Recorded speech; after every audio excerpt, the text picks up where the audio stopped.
सबसे पहले तो भारतीय जनता पार्टी के लोगों को जीत मिली है, उन्हें बधाई। और आशा करता हूं कि जो जनादेश दिल्ली की जनता ने उन्हें दिया है उसकी वो प्रतिपूर्ति करेंगे। मेरे लिए कोई प्रसन्नता का और दुख का विषय नहीं है, मैं बीच में खड़ा हूं। प्रसन्नता इस बात की है कि करोड़ों लोगों ने आशा लगाई थी, करोड़ों लोग अपनी नौकरियां छोड़ के आए थे, व्यवसाय छोड़ के आए थे, दुश्मनियां ली थी लोगों ने। उन सब की हत्या एक आत्ममुग्ध आदमी ने, एक चरित्रहीन आदमी ने अपनी निजी महत्वाकांक्षाओं की पूर्ति के लिए की। उसको दंड मिला, ईश्वरीय विधान से दंड मिला।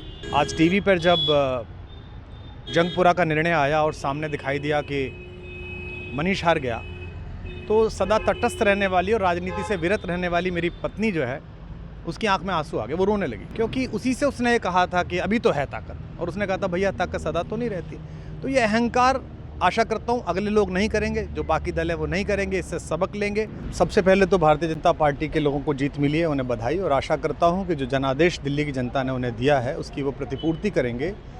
और वे सब आम आदमी पार्टी के लाखों करोड़ों कार्यकर्ता जो अन्ना आंदोलन से आए, जिनके बहुत ही निश्चल, निष्पाप और बड़े भारत की राजनीति को बदलने के सपने की हत्या एक निर्लज्ज, नीच, मित्रहंता, आत्ममुग्ध और चरित्रहीन व्यक्ति ने की, उसके प्रति तो क्या संवेदना। दिल्ली को उससे मुक्ति मिली। और मैं ये जानता हूँ कि अब जो आम आदमी पार्टी में लोग बच गए थे सत्ता के लोभ में, लालच में, पदों के लिए, उस पैसे के चक्कर में, वे सब भी अब वापस जाएंगे, लौटेंगे, कुछ अपने व्यवसायों में लौटेंगे, कुछ पार्टियों में चले जाएंगे।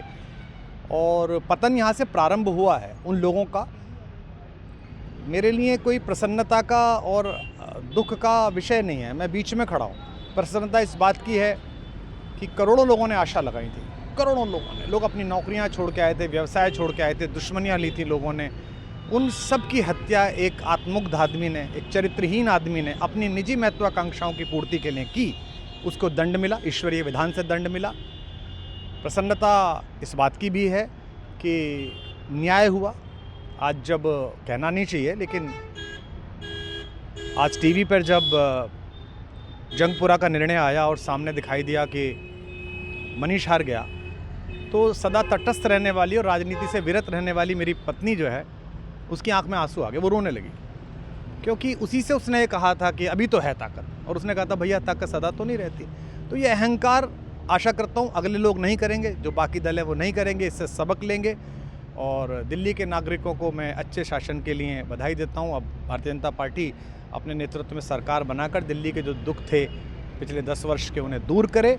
और आम आदमी पार्टी के समस्त कार्यकर्ताओं को कहता हूं कि आपने जिस किसी भी लोभ लालच में, सब कुछ जानते हुए एक ऐसे व्यक्ति के समर्थन में काम किया जिसने अपने मित्रों की पीठ में झुरा घोंपा, गुरु को धोखा दिया, अपने साथ कंधे से कंधा मिला के लड़ने वाली महिलाओं को अपने घर ला के पिटवाया, अपनी निजी सुख और साधन के लिए जनता का पैसा खर्च किया, अब उससे आशा लगानी छोड़ें, अब बाहर निकलें, अपना अपना जीवन देखें।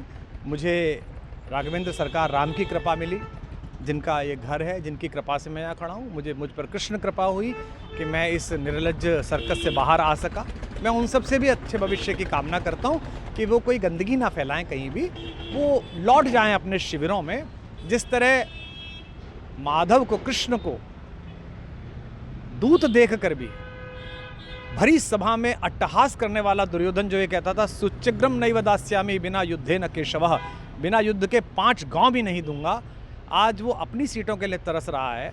और मुझे पता है कि इस दुर्योधन का अंत भी टूटी हुई जंघा के साथ बड़ा ही दारुण होगा। और भारतीय राजनीति एक कलंकित अध्याय के रूप में इस बौने दुर्योधन को और इसके दरबार के तमाम शकुनियों को याद करेगी। मैं उनकी मुक्ति की कामना करता हूं कि ईश्वर उन्हें इस दुख से बाहर निकाले। और समस्त लोगों को बधाई देता हूं कि चलिए अंततः न्याय हुआ।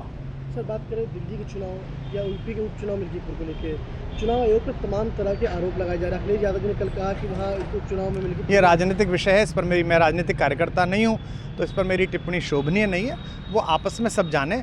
लेकिन दिल्ली के चुनावों को लेकर एक मिश्रित प्रतिक्रिया है।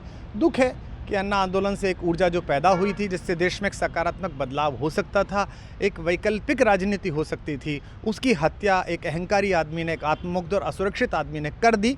मैं आशा करता हूँ कभी ना कभी भारत में ऐसा सूर्योदय किसी न किसी दल में अवश्य होगा, जो भारत को जहाँ पहुँचना है वहाँ पहुँचाने का मार्ग प्रशस्त करेगा।